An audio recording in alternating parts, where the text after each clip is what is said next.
नमस्कार विद्यार्थी मित्रांनो, मी बाळासाहेब बोडके आपलं स्वागत करतो वायरलेस एज्युकेशन या आपल्या डिजिटल प्लॅटफॉर्मवरती। मित्रांनो, याच्या अगोदर आपण समानार्थी शब्दांचे 4 वेगवेगळे लेक्चर्स बघितलेले आहेत। आता हे 5वं लेक्चर आहे, ज्याच्यामध्ये आपण काही परत वर्ड्स काही शब्द आपण डिस्कस करणार आहोत। तर त्यातला पहिला जो शब्द आहे तो बघा समुद्राशी रिलेटेड काहीतरी आहे। बघूयात आपण। मी डायरेक्ट शब्दाला सुरुवात करतो। त्याच्या अगोदर याच्या आपल्या चॅनलवर जर कोण नवीन असेल, याच्या अगोदरचे व्हिडिओ तुम्ही बघितले नसतील तर आपल्या याच चॅनलच्या याच व्हिडिओच्या खाली डिस्क्रिप्शन बॉक्समध्ये एक लिंक आहे, त्या लिंकवरती जाऊन तुम्ही बघू शकता। त्यावर क्लिक केलं की ते व्हिडिओ तुम्हाला ओपन होतील। याच्या अगोदरचे 4 व्हिडिओ बघायला विसरू नका। कोणताही वार असो किंवा राशी असो, म्हणजे कोणताही वार असो किंवा तुमची कोणतीही राशी असो, तुम्ही सिंधू नदीत पाय धुवा किंवा आंबे धुवा किंवा तुमचा उद्धार होण्यासाठी रत्न अर्पण करा। तुम्ही सिंधू नदीमध्ये पाय धुवा, आंबे धुवा किंवा आपण असतं ना स्वतःचा काही आपल्याला उद्धार करायचा असेल, स्वतः चांगला होण्यासाठी काही आपण अर्पण करतो, तुम्ही रत्न अर्पण करा। शेवटी ते जल म्हणजे ते पाणी दर्या खोऱ्यातून सरपटत म्हणजे सरपटत असा नागमोडी वळण घेत सरपटत आपत्ती झेलत, कुठे दगड येतं, कुठे धोंडे येतात, कुठे जंगल येईल, ते तसे आपत्ती झेलत समुद्रात किंवा सागरातच जाणार ना। बघा, कोणताही वार असो किंवा राशी असो, तुमचा कोणताही वार असो, त्या दिवशी कोणती राशी असो तुमची, जर का तुम्ही सिंधू नदीत पाय धुतला, आंबे धुतले किंवा तुमचा उद्धार होण्यासाठी तुम्ही रत्न अर्पण केले, शेवटी ते जल कुठं जाणार आहे? दर्याखोऱ्यातून सरपटत आपत्ती झेलत समुद्रात किंवा सागरातच जाणार ना। कोणताही वार किंवा राशी याच्यापासून शब्द आला मित्रांनो, वार पासून आला वारधी, वार पासून कोणता आला? वारधी। राशी पासून आला बघा वारी राशी। वार आणि राशी या 2 शब्द वेगवेगळे बघा। वार पासून कोणता आला? वारिधी। राशी पासून कोणता आला? वारी राशी। कोणताही वार असू द्या किंवा कोणती राशी असू द्या, वारिधी किंवा वारी राशी। तुम्ही सिंधू नदीत पाय धुवा, सिंधू हा स्वतःमध्ये शब्द आहे समुद्रासाठी। पाय धुवा, आंबे धुवा, पाय धुवा पासून वर्ड आहे पयोधी किंवा पायोधर। आंबे धुवा, अंबुधी। तुमचा उद्धार होण्यासाठी, उद्धारापासून वर्ड बघा उदधी किंवा उद्वी, 2 शब्द आहे। कोणकोणते? उदधी आणि उद्वी। रत्न अर्पण करा, खूप महत्वाचा शब्द आहे रत्नाकर। रत्न अर्पण करा, शेवटी अर्पण करा। अर्पण पण शब्द आहे अर्णव। खूप प्रश्न आलेले अर्णव वरती, समोर बघणार आपण। शेवटी ते जल पासून वर्ड जलधी आणि जलनिधी। शेवटी ते जल दर्याखोऱ्यातून सरपटत सरितपती, वर्ड कोणता आहे? सरितपती। आपत्ती झेलत, आपत्ती पासून वर्ड अपांपती झेलत समुद्रात किंवा सागरात जाणार ना। हे सगळे शब्द कोणाचे? समुद्राचे किंवा सागराचे। आता वर्ड्स तुम्ही परत बघून घ्या। कोणताही वार असो किंवा राशी असो, वार पासून आला वारिधी किंवा राशी असो, राशी पासून आला वारी राशी। तुम्ही सिंधू नदीत पाय धुवा, सिंधू पासून वर्ड आला सिंधू।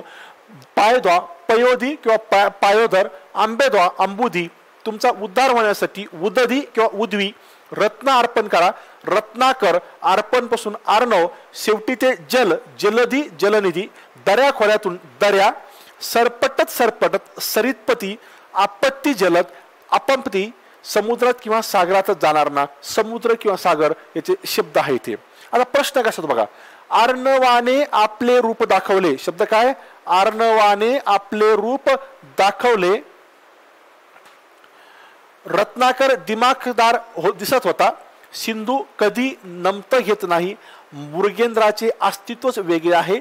राज्यशाह मुख्यचा प्रश्न आहे, एकदा तुम्ही व्यवस्थित बघू शकता। पहिला प्रश्न तुम्ही बघा, मग मी सांगतोच तुम्हाला त्याचा आन्सर काय असेल। बघा, अर्णवाने आपले रूप दाखवले, रत्नाकर दिमाखदार दिसत होता, सिंधू कधी नमत घेत नाही, मृगेंद्राचं अस्तित्वच वेगळं आहे। यापैकी समुद्र या शब्दाशी समांतर असणाऱ्या अर्थाची विधाने असणारा पर्याय ओळखा। अर्णव समुद्राचा शब्द आहे, रत्नाकर आहे, अर्पण केलं रत्न, सिंधू आहे, मृगेंद्र आहे का? नाही। म्हणजे अ ब क पैज आपल्याला बरोबर असणार ओळखायचं आपल्याला। अ ब आणि क पैज पर्याय यायला पाहिजे एक. उत्तर असेल आपलं एक. समुद्र या शब्दाला खालीलपैकी समानार्थी शब्द कोणता? यष्ट्या मुख्यचा क्वेश्चन होता. समुद्रामध्ये आपण काय अर्पण केलं होतं? रत्न. अर्पण पासून वर कोणता आपला? अर्णव. म्हणजे पर्याय पाहिजे आपला एक. दुसरं, खाली दिलेल्या शब्दापैकी समुद्राचा समानार्थी नसलेला शब्द कोणता? नसलेला कोणता आहे ओळखण्यासाठी पहिले आहे कोणते बघावं लागेल. रत्न आपण अर्पण केलं होतं, रत्नाकर अर्णव. आणि पाय कुठं धुतला होता आपण? सिंधू नदीमध्ये. सिंधू, अर्णव, रत्नाकर तिन्ही शब्द आहे. मग समीरण आहे का? नाही. तर उत्तर आपलं पाहिजे एक. मी मुद्दामून जो राहिलेला शब्द आहे त्याला मी सध्या सांगत नाहीये, कारण त्याची पण मला ट्रिक्स तुम्हाला सांगायची. अर्णव या शब्दात समानार्थी शब्द ओळखा. शून्य, सुवर्ण, आत्मजा, रत्नाकर. आता अर्णवसाठी अर्पण केलं होतं आपण काय? रत्न, रत्नाकर. आन्सर आलं आपलं डायरेक्ट 4. उत्तर असेल 4. संयुक्तचा प्रश्न होता, खूप जुना प्रश्न आहे. आता बघा, समुद्र झाल्यानंतर आता हा जो आहे हा एका मुलीसाठी आहे. मुली बघा, मुलीसाठी येणारा शब्द, स्त्रीसाठी येणारा शब्द आणि बायकोसाठी येणारे शब्द वेगवेगळे आहेत. कृपया त्याच्यामध्ये मिक्सअप करू नका. मुलगी वेगळी, स्त्री वेगळी आणि बायको वेगळी. तर हे शब्द जे आहेत हे मुलीसाठी आहेत. बघा आता आपली स्टोरी काय. कोणत्याही मुलीने सासरी व्यवस्थित नांदणे अपेक्षित असते. कोणत्याही मुलीने सासरी व्यवस्थित नांदणे अपेक्षित असते. एक मुलगी होती, तिच्या नवऱ्याचा आरोप होता की तिच्या मनात नेहमी दुसऱ्याचे हित, दुहिता, दुसऱ्याचे हित दडलेले असते. तिचा प्रियकर असेल, जरी ते तणाने सासरी असेल तरी तिचा आत्मा, आत्मा म्हणजे मन, आत्मा त्याच्यात गुंतलेला आहे. जावयाने सासऱ्याला धमकी दिली की तुमच्या कन्येला सुतासारखे सरळ करा. सुतासारखे सरळ करा म्हणजे चांगलं करा, नाहीतर तिकडे घेऊन जा. बघा, आपल्याला डायरेक्ट शब्दशः स्टोरीमध्ये जायचं नाही, आपल्याला शब्द महत्वाचे. कोणत्याही मुलीने सासरी व्यवस्थित नांदणे, नांदणेपासून वर्ड आहे नंदिनी. वर्ड कोणता आहे? नंदिनी. शब्द नंदिनी. एक मुलगी होती, हे सगळे मुलीसाठी शब्द आहे. तिच्या नवऱ्याचा आरोप होता की तिच्या मनात नेहमी दुसऱ्याचे हित दडलेले असते. दुहिता, दोन हित, दुसऱ्यांचे हित तिच्या असते, तिच्या लवरचे. जरी तणाने सासरी असेल, जरी ती तणाने, तनुजा आणि तनया, तनापासून शब्द तनुजा आणि तनया, तरी तिचा आत्मा, आत्म्यापासून शब्द आहे आत्मजा, त्याच्यात गुंतलेला आहे. जावयाने सासऱ्याला धमकी दिली की तुमच्या कन्येला, कन्या, कन्या मुलगी पुत्री, आपण पुत्री, कन्या, मुलगी, सुतासारखे सरळ करा. सुता हा शब्द देखील आहे कन्यासाठी. बघा तुम्ही, नंदिनी, दुहिता, तनुजा, तनया, आत्मजा, मुलगी, पुत्री, सुता हे सर्व शब्द आहे कोणाचे? एका मुलीसाठी आलेले. बघा आता, जसे हे मुलीसाठी शब्द आहे, सेम वे ना आणखीन याला तुम्ही मुलांचे शब्द पण लक्षात ठेवू शकता. बघा, नंदिनी कोणा शब्द आहे? मुलीचा. तर नंदन हा मुलगासाठी, मुलगा मुलासाठी आहे. मुलगी, मुलगा. दुहिता तो फक्त मुलीसाठी आहे. जसं मुलीचं नाव तनुजा, तनय आहे, मुलाचं काय बघा? तनुज आणि तनय. तनुज आणि तनय याला काना नाहीये, इथं विलांटी नाहीये. आत्मजा मुलीचं नाव आहे, तर आत्मज हे मुलाचं नाव आहे.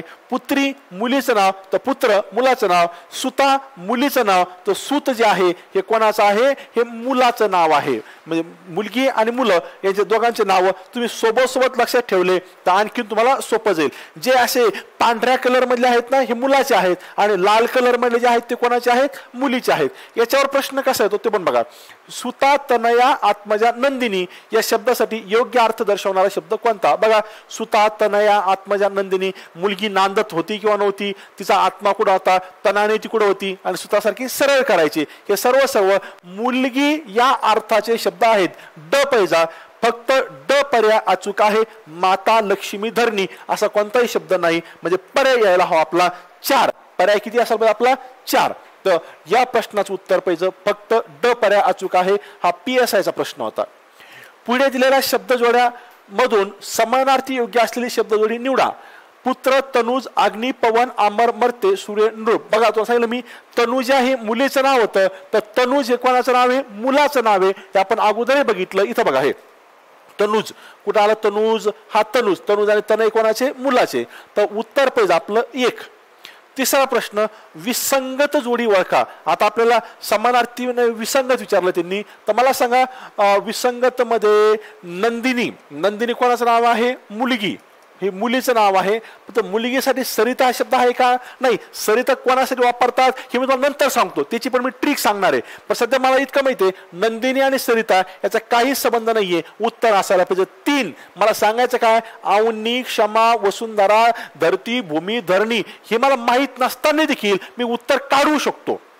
मला काय येतं याला महत्व आहे. प्रश्न ज्यांनी सेट केला त्यांना काय येतं, त्यांना घेणं देणं नाही, त्याच्याशी मला घेणं देणं नाही. मला काय येतं, तर मला जे येतं नंदिनीची स्टोरी, त्या नंदिनीच्या स्टोरी बसत नाही. हा तांत्रिक सहाय्यकचा प्रश्न होता. नंतर बघा 4 नंबर प्रश्न, मुलगी या शब्दाला समानार्थी लागू न होणारा पर्याय कोणता?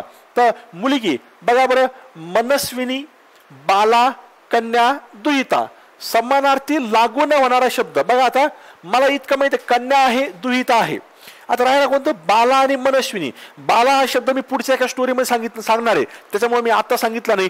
बाला हा पण मुलीसाठीच आहे, तर इथं वेगळा असायला पाहिजे मनस्विनी. हे 2 आपण बघितले, याला आपण नंतर बघणार आहे वेगळ्या स्टोरीमध्ये. तर बाला पण मुलीसाठी आहे, उत्तर यायला पाहिजे 4. खाली दिलेल्या शब्दसमूहातून समानार्थी नसणारा शब्द पर्याय का? समानार्थी नसणारा, मुलगी, सुता, दुहिता, कन्या असं पाहिजे. इथं त्यांनी काय दिलं, सॉरी, याचं उत्तर असं पाहिजे दुहिता.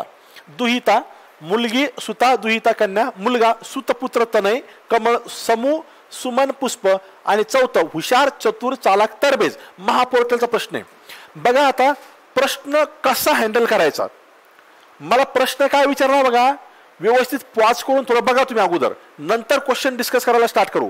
बघा, खाली दिलेल्या शब्दसमूहातून समानार्थी नसणारा शब्द पर्याय ओळखायचा. हे दुहित आहे बरं का. तो मुलगीचा सुता आहे, दुहित कन्या आहे, हे माहिती आपलं, म्हणजे हे बरोबर आहे. मुलगा, सूत, पुत्र, तनय हे पण आहे. आणि मला हे माहिती आहे, चतुर, चलाक, तरबेज म्हणजेच हुशार. याच्यासाठी तर मला कोणता अभ्यास करायची गरज नाही. मराठी मातृभाषा आपली, तेवढं कळतं आपल्याला. म्हणजे उत्तर हेच असायला पाहिजे की जे कोणतं, हा जो पर्याय आहे हा पर्याय चुकीचा आहे, कारण त्यांनी समानार्थी नसणारा विचारला. मी या पर्यायाला डायरेक्ट का जाऊ शकलो, कारण मला माहिती आहे हे समानार्थी आहे, हे समानार्थी आहे आणि हे तर अगदी सोपं आहे. तर उत्तर 3च असायला पाहिजे. कमळ या शब्दाचे जेव्हा आपण बघत होतो तेव्हा मी हा प्रश्न डिस्कस केलेला आहे, पण याला अशाही पद्धतीने तुम्ही सॉल्व्ह करू शकता. तर हाही एक पर्याय आहे. 6 नंबर, आत्मजा, तनया, तनुजा हे शब्द खालीलपैकी कोणासाठी वापरतात? महापोर्टलचा प्रश्न आहे 2019चा. ओटी, विदुषी, मुलगी, मुलगा. आपल्याला माहिती आहे आत्मजा, तनया, तनुजा कोणाचे शब्द आहे? हे मुलगीचे, मुलीचे आहेत. नंतर आता बघा, पहिला मुलीसाठी होता, आता हा स्त्रीसाठी, स्त्री, नारी, महिला यासाठी. जर का तुम्हाला अंगणात, अंगण म्हणजे आपलं जे घरदार असतं त्याचं जे समोरचा पार्ट असतो ते अंगण. जर का तुम्हाला अंगणात, दारात किंवा वनात, अंगणात म्हणा, दारात म्हणा, वनात म्हणा, रममान व्हायचे असेल, रममान म्हणजे त्या ठिकाणी आपल्याला चांगल्या प्रकारे राहायचे असेल, तर तुम्हाला तुमच्या स्त्रीसोबत, स्त्री म्हणजे कोणी असू शकते, तुमची आई असू शकते, बहीण, तुमची मैत्रीण, तुमची आणखीन एखादी नात्यातली एखादी दुसरी स्त्री असू शकते किंवा बायको असू शकते. मी त्या अर्थाने स्त्री घेतलेलं आहे. तर तुम्हाला तुमच्या स्त्री, नारी किंवा महिला सोबत अबोला ठेवून चालत नाही. बघा, जनरली नवरा बायको तुमच्या बायकोने लग्न झालं असेल, तुम्हाला माहिती आहे नवरा बायकोचं साधारणतः पटत नसतं, ते जगामध्ये चालत आलेली रीत आहे. आणि तुम्हाला संसार, सुखी संसार जर चालवायचा असेल तर एकच कानमंत्राने मी लक्षात ठेवायचा की बायको जे म्हणते ते बरोबर, कारण कोणतीच बायको जगातली चुकत नाही, हे तिचा स्वतःचा भ्रम असतो. तर पुरुषांनी एक गोष्ट लक्षात ठेवायचं, बायको म्हटली बरोबर तर बरोबर, आपण डोकं लावायचं नाही. जर का तुम्हाला अंगणात, दारात, वनात रममान व्हायचे असेल तर तुम्हाला तुमच्या स्त्री, नारी, महिला सोबत अबोला ठेवून चालत नाही. तुम्हाला अबोला ठेवून चालतो का? नाही. तुमच्या कामिनीच्या कामना, हे कामिनी, भामिनी शब्द तिथे बरं का, भामिनी तिथे आला पाहिजे. कामिनीच्या कामना पूर्ण कराव्या लागतात, तिच्या लीला तुम्हाला सर्वदा सहन कराव्या लागतात. बघा, आता जर का तुम्हाला अंगणात, अंगणात पासून शब्दाला अंगणा, दारात, दारात पासून शब्दाला दारा, वनात, वनात पासून आला वनिता, वनिता उन्हाशा ठेवा अनिता. रममान व्हायचं असेल, रमणी, तर तुम्हाला तुमच्या स्त्री, नारी, महिला, स्त्री, नारी, महिलाचे शब्द आहेत. अबोला, अबला, अबला शब्द स्त्रीचाच आहे, ठेवून चालत नाही. तुमच्या कामिनी, कामिनी, भामिनी, कामिनी शब्द इथे, कामिनी, कामिनी, भामिनीच्या कामना पूर्ण कराव्याच लागतात. तिच्या लीला, लीला हा शब्द ललना, तुम्हाला लीला म्हणजे वाईट शब्द नाही, लीला म्हणजे कृती असा पण होतो, एखाद्या व्यक्ती जो वागतो ते लीला. तुम्हाला सर्वदा सर्वदा प्रमदा सहन कराव्याच लागतात. हे शब्द थोडेसे हल्ले इकडे थोडं वेगळ्या साईडला गेलेत, लक्षात ठेवा ते. जर का तुम्हाला अंगणात दारात किंवा वनात, अंगणात पासून अंगणात, दारात पासून दारा, वनात पासून वनिता अनिता रममान व्हायचे असेल पासून रमणी, तर तुम्हाला तुमच्या स्त्री नारी महिला सोबत आबोला ठेवून चालत नाही. तुम्हाला आबोला ठेवून चालणार आहे का? नाही. तुम्हाला तुमच्या कामिनीच्या कामना, कामिनी भामिनी पूर्ण कराव्याच लागतात. तिच्या लीला ललना तुम्हाला सर्वदा प्रमदा. तर या ठिकाणी हे जे वर्ड्स आहेत, हे शब्द तुम्ही लक्षात ठेवू शकता. याच्यावर प्रश्न कसा येतो बघा. पर्याय उत्तरातील अ ब गटातील विषमार्थी जोडी कोणती? बघा, सविता स्त्री, स्त्री महिला नारी, स्त्री ललना लीला तिच्या, बरोबर आहे, ललना लीला, स्त्री ललना महिला वनिता वनात, नारी अबला आबोला धरून चालत नाही, तिन्ही पण आहेत. तर मग आता विषमार्थी कोणती? सविता कांचन. मला माहिती नाही पण तिन्ही बरोबर आहेत. मी सध्या काय सांगतोय, प्रश्न कसा सॉल्व्ह करायची पद्धत सांगतोय. तुम्हाला कांचन कोणाला म्हणतात, सविता कोणाला म्हणतात हे माहीत नसताना पण तुम्ही सॉल्व्ह करू शकता. हे तिन्ही बरोबर आहे, म्हणजे उत्तर असायला पाहिजे एक. दुसरं, स्त्री या शब्दाचा पर्यायवाची शब्द लिहा. विनिता वनिता माता ममता. वनिता येते, विनिता नाही. बघा, वनात सोबत मी वनिता घेतलं, विनिता नाही घेतलेलं, तर वनिता हे वर्ड पाहिजे आपला. विनिता चालणार नाही, माता नाही, ममता नाही. पर्याय पाहिजे दोन. PSI मुख्यचा प्रश्न होता. आता बघा, मी मुलीचं बघितलं, स्त्रीचं बघितलं, आता मी पत्नीचं बघतो. मी मुद्दामून तिन्ही सोबत सोबत घेतलेले आहेत. हे तिन्ही पण आपण सोबत सोबत घेतलेले आहेत लक्षात राहण्यासाठी. जेव्हा तुम्ही कातून घरी जायला निघता, आता काही काही शब्द मी मुद्दामून तसे वापरलेले. आता आमच्या मराठवाड्यामध्ये औरंगाबादला तो खूप कातलेला आहे. कातलेला म्हणजे रागवलेला आहे. कातणे म्हणजे रागवणे या अर्थाने मी वापरतो, त्या अर्थाने मी घेतलेला आहे बोली भाषेतला शब्द. जेव्हा तुम्ही कातून घरी जायला निघता, तेव्हा जर का दारामध्ये तुमची पत्नी, अर्धांगिनी, सहधर्मचारिणी, सहचरी, गृहस्वामिनी, अर्धांगिनी किंवा बायको, बघा सगळ्यात सोपे शब्द आहे. पत्नी, बायको, अर्धांगिनी म्हणतो आपण, सहधर्मचारिणी, सहचरी, गृहस्वामिनी, अर्धांगिनी माझ्याकडून परत आला. कुंकवाने मांग भरून, मांग पुन्हा ठेवा, मांग पासून लक्षात ठेवा, वामांगी भरून, गहने घालून, गहने म्हणजे हा आपला त्याला काय म्हणतो आपण अलंकार किंवा आपण हार, त्याला आपण ज्वेलरी म्हणतो. तर गहने घालून स्मित हास्याने स्वागत करते, तेव्हा तुम्ही सहज बोलून जाता, अरे किती भारी दिसतेस. काय म्हणतो आपण, अरे किती भारी दिसतेस. आणि तुमचा मूड एकदम रागीटवरून शांतकडे कलतो. बघा परत स्टोरी सांगतो. जेव्हा तुम्ही कातून घरी जायला निघता, तेव्हा जर का दारामध्ये तुमची पत्नी, अर्धांगिनी, सहधर्मचारिणी, सहचरी, गृहस्वामिनी, अर्धांगिनी, बायको कुंकवाने मांग भरून, वामांगी गहने घालून, गेहिनी स्मित हास्याने स्वागत करते, तेव्हा तुम्ही सहज बोलून जाता, अरे किती भारी दिसतेस. भारी, भारीसाठी शब्दाला भार्या. आणि तुमचा मूड एकदम रागीट वरून शांतकडे कळतो, कळतोसाठी शब्दाला कलत्री. हे सगळे शब्द आहेत. स्त्री, अर्धांगिनी, पत्नी, सहधर्मचारी, जाया, कांता, दारा, हे सर्व सर्व शब्द असतील बायकोसाठी. बघा आता या सर्व शब्द कसा येतो, जोडा जुळा. अनल आही भार्या कपी. तुम्ही बायकोला काय म्हटले, किती भारी दिसते. भार्या, भार्या सोबत शब्द आहे बघा, कांता, मरकट, भुजंग, पावक. बघा आता भार्या, भार्यासोबत कोणता शब्द आहे, कांता. कातून, कातूनचा कोण आहे, कांता. म्हणजे भार्या आणि कांता पाहिजे. तर भार्या आणि कांता म्हणजे तीनचं अ एकमेव पर्याय. उत्तर पाहिजे दोन. प्रश्न कसा सॉल्व्ह करायचा ते पण समजून घ्या. दुसरा प्रश्न, बायको या शब्दाला समानार्थी शब्द कोणता? बायको या अर्थाला समानार्थी पाहिजे. नारी, ललना, दारा, अबला. बघा अबला कोणासाठी होतं, स्त्रीसाठी. पण आपल्याला बायको पत्नी पाहिजे. तर पत्नी कुठं उभी होती आपली, दारामध्ये. दारा, दारा हा शब्द पत्नीसाठी. तर बघा पत्नी बायकोसाठी कोणता पाहिजे, दारा. समानार्थी.